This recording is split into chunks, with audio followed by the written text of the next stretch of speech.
ದಾಂಡಿಯಾ ಕಾರ್ಯಕ್ರಮ ಅಂದರೆ ಈ ನವರಾತ್ರಿಯಲ್ಲಿ ನಮ್ಮ ತಾಯಿ ದುರ್ಗೆಯನ್ನು ಪೂಜಿಸ್ತಾ ಆಚರಿಸುವಂಥ ಒಂದು ಕಾರ್ಯಕ್ರಮ. ಅದನ್ನು ದೇವರ ಮೂರ್ತಿ ಅಥವಾ ಮಠ ಮಂದಿರಗಳಲ್ಲಿ ಪೂಜೆ ಪುನಸ್ಕಾರ ಉಪವಾಸ ವ್ರತಗಳ ಮೂಲಕ ಆಚರಿಸುವಂಥದ್ದು.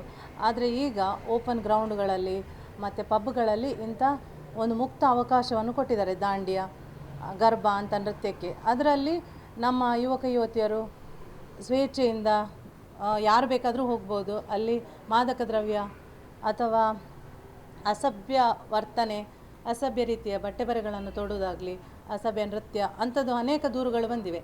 ಆದ್ದರಿಂದ ನಾವು ಇದಕ್ಕೆ ವಿರೋಧ ವ್ಯಕ್ತಪಡಿಸ್ತಾ ಇದ್ದೇವೆ.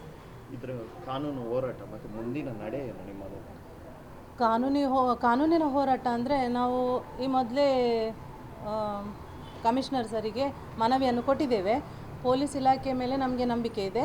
ಅವರು ಇಂಥ ಕೋಮು ಸೂಕ್ಷ್ಮ ಪ್ರದೇಶವಾದ ಈ ಕರಾವಳಿಯಲ್ಲಿ ಈ ಹಿಂದೂ ಆಚರಣೆಯ ವಿರುದ್ಧ ಹೋಗೋದಿಲ್ಲ ಅಂತ